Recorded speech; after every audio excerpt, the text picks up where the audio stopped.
Assalamualaikum warahmatullahi wabarakatuh. Kembali lagi kita jumpa di channel YouTube Bapak dalam mata pelajaran rehabilitasi sosial adiksi korban nafsa. Sebelum kalian mendengarkan penjelasan dan pemaparan materi yang selanjutnya akan Bapak sampaikan, kalian siapkan dulu alat tulisnya agar kalian bisa mencatat bagian-bagian mana yang penting terhadap pembahasan materi ini. Dan jangan lupa video ini di-subscribe dan di-like serta di-share untuk gunanya agar orang-orang yang belum mengetahui tentang pengertian artinya maksud dan dimaksud nafsa ini agar bisa mengetahui serta mengetahui bahaya daripada ketergantungan daripada nafsa ini. Pada bab 2 ini akan disampaikan atau kita bahas pada hari ini adalah penyalahgunaan ketergantungan nafsa.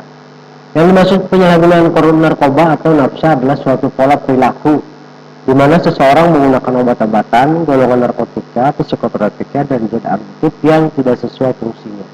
Artinya penggunaan terhadap 3 jenis narkoba ini, narkotika, psikotropika, dan zat aktif ini tidak sesuai dengan fungsinya. Seharusnya penggunaan narkotika, psikotropika, dan zat aktif ini harus melalui izin daripada pihak-pihak yang berwenang.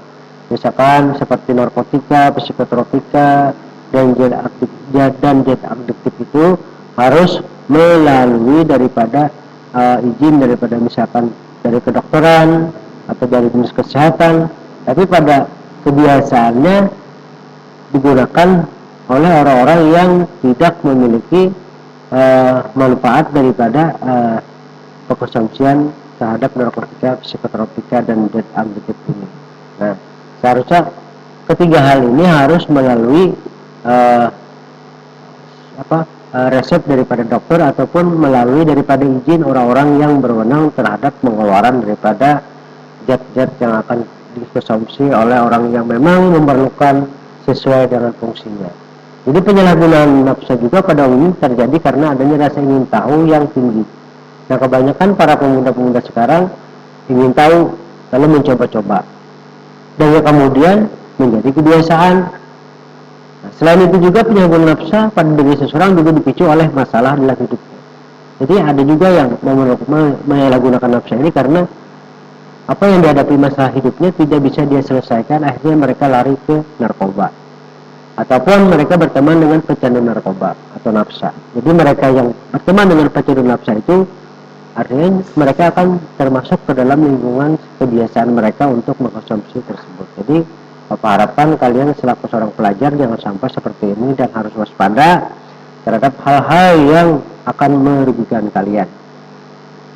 Di sini juga terdapat ada 4 kelas obat yang sering disalahgunakan. Yang pertama adalah halusinogen, depresan, stimulan, opioid.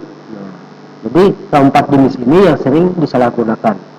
Tentunya kalian bisa mengerti dan memahami apa yang dimaksud keempat ini, bahwasanya hal-hal daripada jenis daripada keempat obat ini mungkin sudah sering kalian dengar di masyarakat ataupun di video di TV atau di berita-berita, yang mana obat-obat ini sering disalahgunakan oleh mereka-mereka yang kurang menggunakan sesuai fungsinya dan disalahgunakan untuk hal-hal yang berlebihan dan tidak bermanfaat bagi dirinya sendiri.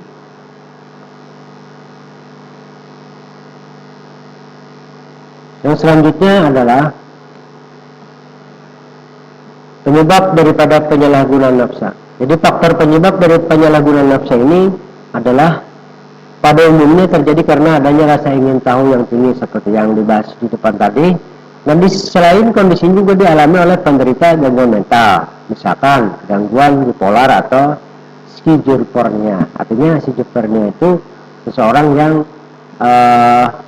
kebiasaannya mereka selalu berhayal dan selalu kejiwaannya itu secara emosi mereka tidak bisa stabil. Nah, kebanyakan orang yang memiliki indikasi skizofrenia ini sering mereka direhabilitasi di rumah sakit yang menangani masalah kejiwaan. Nah, yang selanjutnya adalah seseorang yang menderita gangguan mental dapat lebih mudah menyalahgunakan nafsa. Jadi orang-orang yang menderita gangguan mental itu dapat lebih mudah menyalahgunakan nafsa. Ketiga, nafsa, narkotika, psikotropika, dan zat aktif ini. Yang awalnya bertujuan untuk meredakan gejala yang dirasa, atau mereka menggunakan ini untuk mengurangi penyakit mereka yang dirasakan mereka, untuk menenangkan diri mereka. Namun pada akhirnya mereka disalahgunakan dan tidak dengan sesuai dengan reagen dokter. Misalkan kalau misalkan zat-zat tersebut misalkan dalam satu hari diminum oleh dua butir obat yang harus dikonsumsi, tapi mereka bisa-bisa semuanya atau mereka lebih daripada dosis itu untuk mengonsumsi itu. Nah, itu kebanyakan mereka menggunakan itu lalu menyalahgunakan daripada tujuan dari semula. Nah, selain daripada rasa ingin tahu juga dan menderita gangguan mental, terdapat pula beberapa faktor lain yang dapat meningkatkan risiko seseorang melakukan penyalahgunaan nafsa. Antara lain, memiliki teman yang seorang pecandu nafsa, mengalami masalah ekonomi, pernah mengalami kekerasan fisik, emosi, atau seksual, memiliki masalah hubungan dengan pasangan, kerabat, atau keluarga.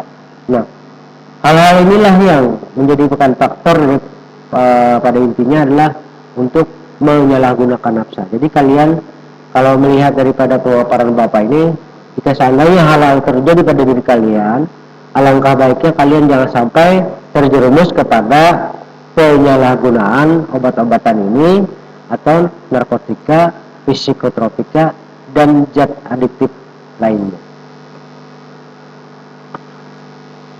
Yang selanjutnya adalah diagnosis penyalahgunaan nafsa. Diagnosis penyalahgunaan nafsa atau narkoba, terutama jika sudah mencapai fase kecanduan, akan melibatkan psikiater.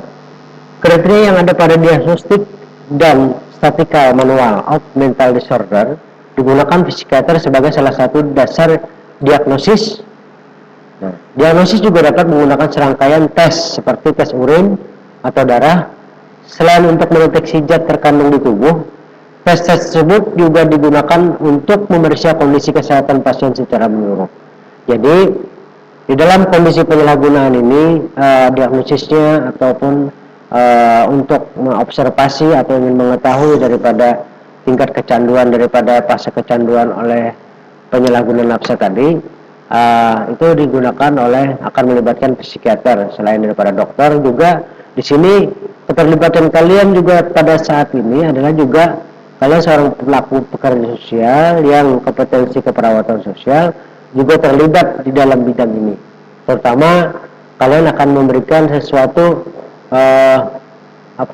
terapi psikososial yang mana menenangkan mereka dan memberikan mereka motivasi atau memberikan mereka sebuah pembelajaran pengetahuan yang lebih baik daripada hal-hal yang sudah mereka lakukan. Nah, demikianlah pemaparan Bapak pada mata pelajaran rehabilitasi sosial adiksi korban nafsa ini pada bab 2. Bapak harapkan kalian bisa memahami meskipun kita dalam keterbatasan ini, dan kalian bisa memiliki suatu pengetahuan yang lebih terhadap tentang narkoba, psikotropika, dan zat adiktif lainnya ini. Artinya setelah menyampaikan ini, kalian bisa membuat suatu deskripsi tentang pemahaman kalian terhadap penyalahgunaan nafsa dan nantinya dikirim di e-learning untuk pertemuan selanjutnya. Demikian pemaparan Bapak yang singkat ini. Semoga kalian dapat memahami dan dapat memanfaatkannya dalam kehidupan kalian sehari-hari, baik diri kalian, keluarga, maupun masyarakat di mana kalian berada. Bapak akhiri, salah hilap mohon maaf. Wabillahi taufiq wal hidayah. Wassalamualaikum warahmatullahi wabarakatuh. Tetap semangat dan jaga kesehatan untuk kita semua. Terima kasih.